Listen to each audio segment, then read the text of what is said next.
Talk Money.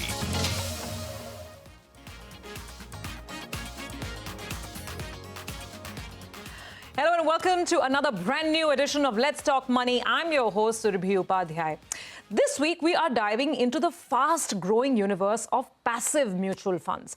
We will discuss the pros and the cons and the factors that you must bear in mind while deciding and selecting passive funds that may be proper for your portfolio. And we'll help you understand how an investor can get the best out of active and passive investing strategies, both combined in your portfolio. To help us do this, we have with us on the show two guests today. We have Pradeep Kesavan of SBI Mutual Fund, and we also have Harshvardhan Roongta of Roongta Securities joining in. Gentlemen, thank you so much. And I'm quite excited about this subject because, you know, it is the brave new frontier in investing, as it's called, right? Maybe not so new anymore because passive funds have been around and they're growing. But we want to really start with the basics. It's a classroom 101, and get your thoughts in on the concept of being in funds where there is no active human fund manager taking the buy and sell decision. Now, Pradeep, opening thoughts. Sure. So, as you rightly said, the very first difference between an active fund and a passive fund is that in an active fund, there is a fund manager taking active calls in terms of what to buy, when to buy, how much to buy. Whereas when it comes to passive funds, you don't take any of those decisions. You, in a way, quote unquote, outsource that part to an index creator who creates an index. And as a fund house, you just follow that index over a period of time.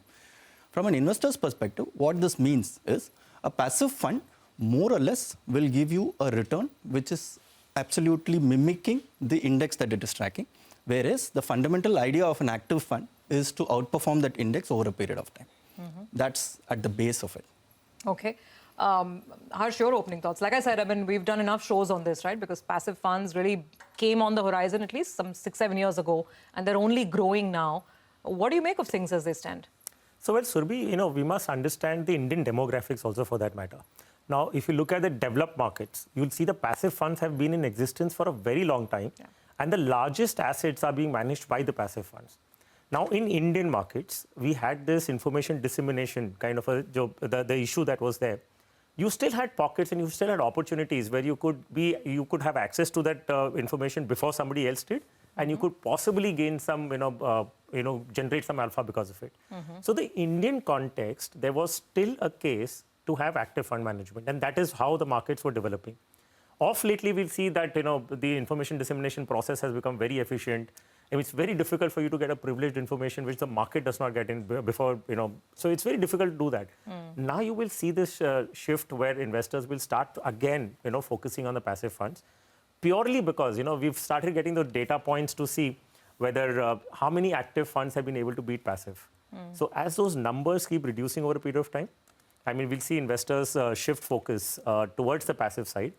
Also, there's another advantage is, of course, the cost side of the passive funds being lower on the cost side when compared to an active fund. And then when you study the report after, say, probably a period of 3 years, 5 years, 10 years, and if you believe and if you see that the passives are doing better in terms of returns, then why would you want to possibly look at an active fund? Or you'll have to have a combination of both. I'm not getting into whether active or passive. That's a huge debate, right? The active versus passive debate. And for the benefit of viewers, let me tell you that, there are index providers. For instance, there is the S&P 500. So they come out with the SPIVA report, S&P 500, active versus passive. And many a times that report will tell you, how many large cap funds, for instance, are underperforming their, passive peers, so on and so forth. So it's a burning question in the industry, whether you're better off in a lower cost passive fund or whether you should still pay for the fund manager's mind, the advice and active stock selection. And that's what we'll debate and discuss as we go on. Now, for the benefit of viewers, just to talk about some of the categories, what kind of passive funds are out there?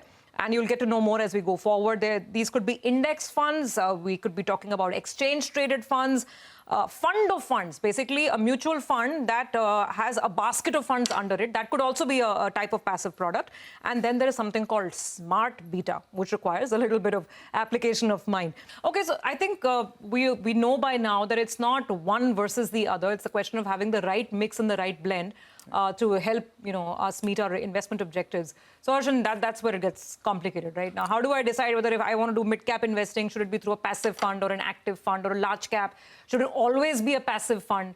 Where do you begin? So we put it like this, okay? So we'll divide the investors in different categories. So there is one set of investors who are well heeled into the stock markets. They know exactly, why the stock markets do what they do. Okay, so they understand government policies, they understand external factors, the systemic risk, and all that bit. So for them, they're able to even identify fund managers whose investing style they match with. So some fund managers, for instance, will be more value oriented. Some will be growth oriented. Some will be momentum oriented. So there are different styles of investing. Now, these set of investors who are well heeled in the stock market themselves would possibly be able to identify an identical fund manager which matches with their requirements. So they are good enough to go and possibly try and get that extra alpha with the fund management skills. Now look at the other spectrum of investors who are new to stock market. They don't understand anything. The only thing that they have in their heart is that we want to invest into stock market. And we don't know anything beyond this. So they don't know what fund managers do. They don't know different kind of investment styles, etc. So for them, a good starting point would be that why not I just pick the entire market myself? Okay, so I'm not leaving any discretion to the fund manager to say that you pick, say if I take a large cap fund. So I could take a Nifty 50 or I could take a Nifty 100. So in this particular case, you will say that, okay, I'm taking Nifty 50. So all the 50 companies of the index are coming into my basket and I'm going to get returns that the market generates. So simply put it in that Ramayana kind of a story. Hanumanji was assigned a task to get Sanjeevani booty. Now he went onto that Parvat and he said, look, I don't know what's happening. Let's take the entire Parvat and walk off. Okay, so if you are that active fund manager, you know exactly what to pick on that mountain. And if you're a retail investor who doesn't know anything, don't want to trust with anything, you just then simply say, pick up the entire mountain and come. So there is a case, there is a buyer for every product. You just have to ensure that you don't do crisscross. So a retail investor coming into high beta fund and a knowledgeable investor going into a passive index fund may probably be a mismatch. Okay, that's a great analogy, but Harsh, also sort of boil this down to a portfolio. I mean, so if I want to have a mix of active and passive, is there a ratio, proportion, and across market capitalization, what should I really look at? How to build a portfolio? So, well, a retail investor, okay, and I won't talk about people who are well heeled into the market. Let's talk about a retail investor, which is generally the larger population of investing right now. Okay, so you divide your portfolio into core and satellite approach. The strategy is very simple. So the core portfolio consists, it will be a predominant allocation, which would say about 50% or so. Now that goes into large caps, that goes into quality companies, that goes into companies which are fairly valued and rightly valued, etc. The balance amount could go into mid caps, small caps, thematics, sectors. It could be a tactical allocation with something that you believe the industry trends are going to change, the government policies are going to impact some particular sector. So you may have a satellite approach, which is towards the other part of it, which could go into all those areas such as I said, mid cap sectors, themes. It could be anything to do with government policies, etc. And you will use passives for the large cap side, because going back to what you said, Correct. that that is where maybe there's enough information already that's out there that has been discovered. Correct. So then so this is the allocation side of it. Now when you come to fund selection. So in the core portfolio side, you will find that the passives are going to be a good strategy to allocate your money. So large caps, invariably we've seen that the large cap passive funds have kind of done better than an active side. Okay, so large cap and the core portfolio you can allocate towards the passive side. Whereas when you come to the satellite part of it, where we say that it is a lot dependent upon government policies, the market trends. It's got to do with a lot of things that we are trying to look at. So their individual's contribution is going to be high. So the fund manager could potentially be able to identify those sectors or those themes or those policies which are likely to... So leave that to the fund manager. Pradeep, do you agree? Personally, for your investments, would you follow this approach? No, absolutely. The core and satellite definitely makes sense. And I love the way Harsh has put it. In fact, core and satellite is also one of the philosophies of our own investing, even within active style. But I can totally relate that to a personal situation for an investor. So active versus passive is all about information arbitrage. It's all about how do you create alpha, right? If the ability to create alpha does not come in, then definitely makes sense to have passive. So to that extent, passives have a place. Whether we call it core, whether we put it in large cap, yeah, of course. That is a decision that investors has to take in consultation with the advisors. But definitely, I would agree with his view on it. Okay, so understood, that's the core and satellite approach, but that's the easy part. Now we have to come to the more difficult part, which is something known as smart beta investing. So you might hear this phrase, smart beta or factor-based investing. This basically deals with multiple factors. These could be the concept of having momentum or alpha or low volatility, stocks that don't move around, jump around too much. And there is a method of investing based on one or more of these factors. So, gentlemen, you have to really simplify this for our viewers. Pradeep, you go first. What is this whole idea of smart beta and how does it tie in with the passive investing universe? Sure. So first up, our house view, right? So we don't consider smart betas as passive products. Okay. So you should look at investment products as a spectrum. At the one end of the spectrum is pure active funds, where active fund managers take active calls. On the other end of the spectrum, we have index-hugging passive funds, where there is no decision to be made, you just follow the index. Now, in between these two ends of the spectrum, you can create n number of combinations where there can be a light touch smart beta. The smartness, of course, comes from the product house which creates the smartness, which will determine where within the spectrum you do. It will not be as active as the active fund, therefore it will not be as expensive as the active fund. It will not be as passive as the passive fund, therefore it will not be as index hugging as the passive fund also. To give an example, within SBI Mutual Funds bouquet, we have a fund called Minimum Variance Fund. So what that fund does, for example, we work within the universe of Nifty 50 companies, but within Nifty 50, we have an algorithm which looks to minimize the variance or minimize the volatility that happens among the stocks, and we look for low volatility stocks in that universe. And the aim is to, over a period of time, beat the index again. As against passive funds, we will try and beat the index at a very minimal cost. That's the idea of smart beta strategies. Okay, fair enough. So for you as a fund house, I mean, these are basically, it's like rule-based investing. It's based on an index, but within that, you're using certain other parameters, creating a rule, and then going by stock selection as per that rule. Got it. Now, Harsh, come in on this because there are other products, smart beta, where there is actually an underlying index. I went on the NSE website. I mean, there are like, I don't know, so many indices, 20, 30 indices called NSE 200, low volatility, alpha, momentum, this, that, whatnot. So it can get really daunting. But the reason we need to start understanding this is that there are so many new products being launched on these, smart passive indices. Yeah, so, it's good for the investor. Let me put it like that. Okay, so Pradeep rightly mentioned, if you have a scale, on one end, you have the active funds. On the other hand, you have the passive funds. Now, there has been a debate ongoing, what is better, what is not, right? Now, what about a situation? Okay, like, say, let me give you an example, Nifty 100. So there's a Nifty 100 index fund. What it does is it invests into all the 100 companies in the Nifty 100. Yeah. Now, if there's an investor, now within these 100 companies, there would be some companies which are highly volatile currently. There could be some which are very expensive in their valuations. True. There could be something which is moving in momentum, etc. Yeah. Now, I as an investor say that, look, I want to invest in this top 100 only, but I'm a conservative investor. So I don't want a high momentum stock. I don't want that into my portfolio. I want low volatility. I want low volatility. I am a conservative investor. So what I do in this case, I go for a Nifty 100, low volatility 30 index fund. Okay. So my profile says that I believe the markets are expensive, but nobody has the courage to be out of the market right now. So, I can't just simply walk off the market, sell off everything and walk off. So I want to be invested in the market, but my sense is the valuations are expensive. So why not I go for something which is, in terms of value. So I pick a index fund, a smart beta index fund, which invests into value-oriented companies. So my selection in that index will be, the valuation will be matrix. I want to go for something which is not as volatile. I go for a low vol. I am bullish. I say that, look, I'm very, very aggressive on the market. I don't want a passive index fund and just sit on it. So I go for a momentum factor-based investing in that index. So basically, an investor has now got a choice that he chooses something which is on the passive side, but he picks, the factor which suits that investor profile, and picks a scheme exactly which matches that profile and gains from that strategy. So this tells me one very important thing. I mean, two very important things, actually. That one, yes, there is more choice for the investor. So that's the good news, like you said. But secondly, we need to understand these factors and our own objectives and whether, I am a low-risk person, so I need low volatility. We need to know ourselves a little better.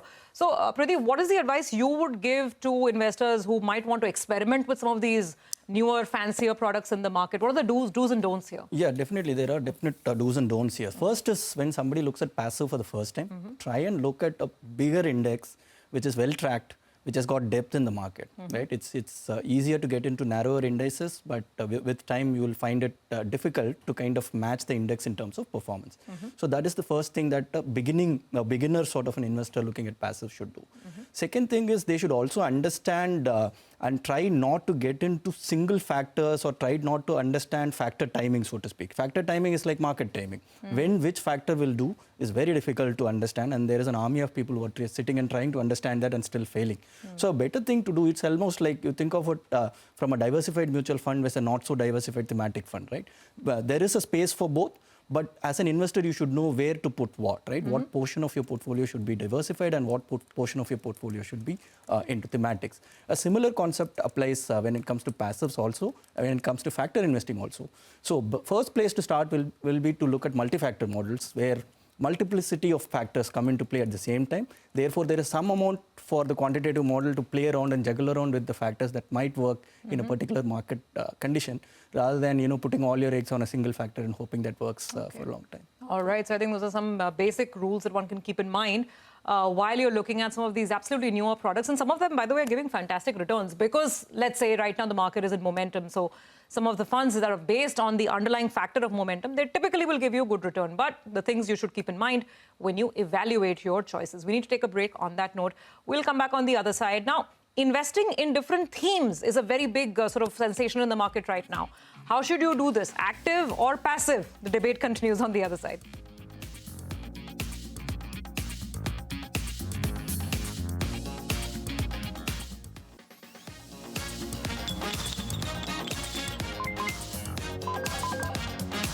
Let's talk money.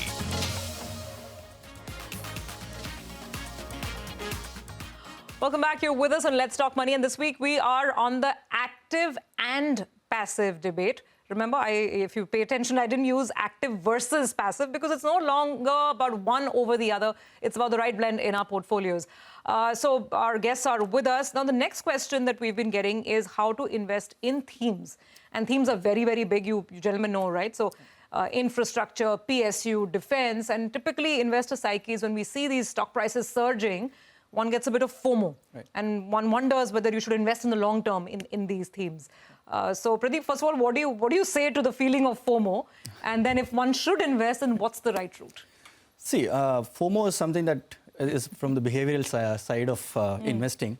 Interestingly, it is coming up when we are discussing a passive, which is more quantitative and number-based. Yeah. But having said that, right, so whenever people think about thematics, the only thing that I keep saying is please look at how broad is the theme, right? So one mistake that investors can easily make is drive themselves into very narrow themes, which are very cyclical in nature.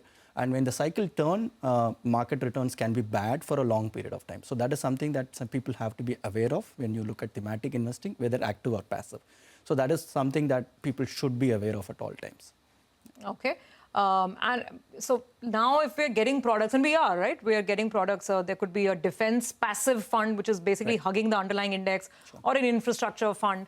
Are the risks greater if you are going into a passive thematic fund versus one that's managed by an active fund manager? Yeah, risk is also very well measured. In fact, SEBI has got a wonderful way of showing it in terms of riskometer, etc.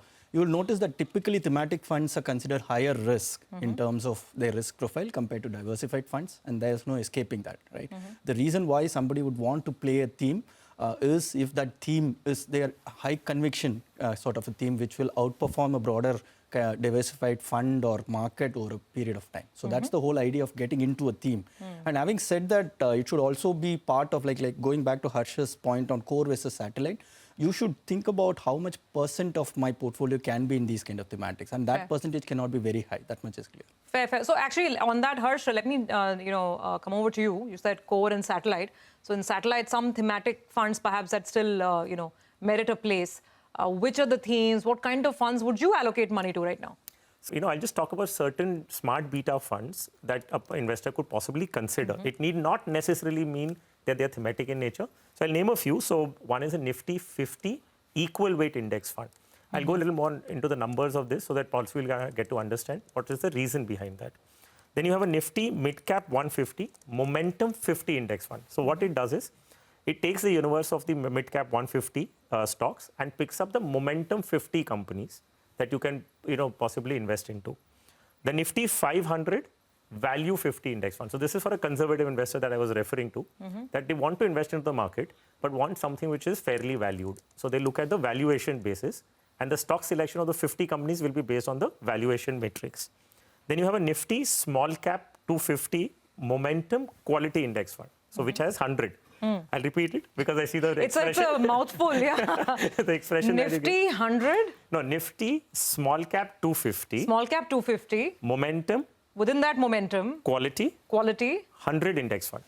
100 index So what fund. it does is, in the universe of 250 small cap companies, it'll pick 100 companies filtered on the matrix of momentum and quality. Got it. So in my view, if you're a small cap investor, you don't really want all the 250 companies in your portfolio. Why are you investing in small cap? One, because there is momentum in those companies. Secondly, you want to ensure that you're buying into quality companies. You just want to pick everything that is in that space. So this smart beta fund helps you do that. So it is a Nifty Small Cap 250, Momentum Quality 100. Wow, that's an interesting one. So now the rationale is clear that I think investors can go back, do their own homework, and see if these filters work for you, and then choose the products which could be appropriate. We have a question coming in, and let's take that as we start wrapping up. This is a question coming in from Sam. He's writing it on Instagram, and he's saying that are passive funds more cost effective, and if they are, then will this impact the CAGR return on the investment over a long period of time? So are they basically more efficient and better to be in? I think we've come back to the starting point, Pradeep, on this. So summarize for us the thoughts, because cost is a very important parameter, especially for someone who's not looking to trade in and out. You're looking to ride that fund for the next 5-6 years. Right. So then what are the things to consider? See, cost is a consideration for sure. When we talk about cost, active versus passive, typically there is a 100 basis point, about 1 percentage point cost difference between these two funds. Now, the viewer has asked the right question. This 1 percentage point looks very small, but if you accumulate it over a period of time, it tantamounts to a lot of money. I'll give you a data point. We did an interesting exercise recently. From 1981, Sensex, since the time it came into being, 1981 onwards till today, if somebody had invested 100 rupees in Sensex in 81, and then the value of that today, it compounded by something like 15.2% CAGR. And in terms of multiples, it is like 456 times, which means 100 rupee put in 1981 is worth 45,600 rupees as we stand today. Now, we did another analysis. What if one fund had delivered 2% alpha over and above Sensex return? Instead of 15.2, it becomes 17.2. This number of 456 becomes 1,000 times. 100 rupees, instead of becoming 45,000 rupees, becomes 100,000 rupees, 1 lakh rupees. That's the sort of difference a 2% can make over 25, 30 years. Now, obviously, I'm subtly pitching for active management here, but the same thing in inverse can also work in terms of cost. When you accumulate costs over a long period of time, they also kind of add up to a lot. And that's why the attractiveness of passives come into picture whenever there is no alpha to be found. Okay, so go for passive if there's not enough alpha, if the fund is not beating the benchmark or its peer set substantially. I guess that's a important takeaway. All right, gentlemen, thank you so much for joining in. That was a very, very helpful conversation. Lots of food for thought. And I think investors can go back, do their homework, and then decide what is the right blend of both active and passive strategies in our portfolio. That's a wrap on this week's edition of Let's Talk Money. Keep sending us your feedback, your comments and queries. We'll see you again on the show next week.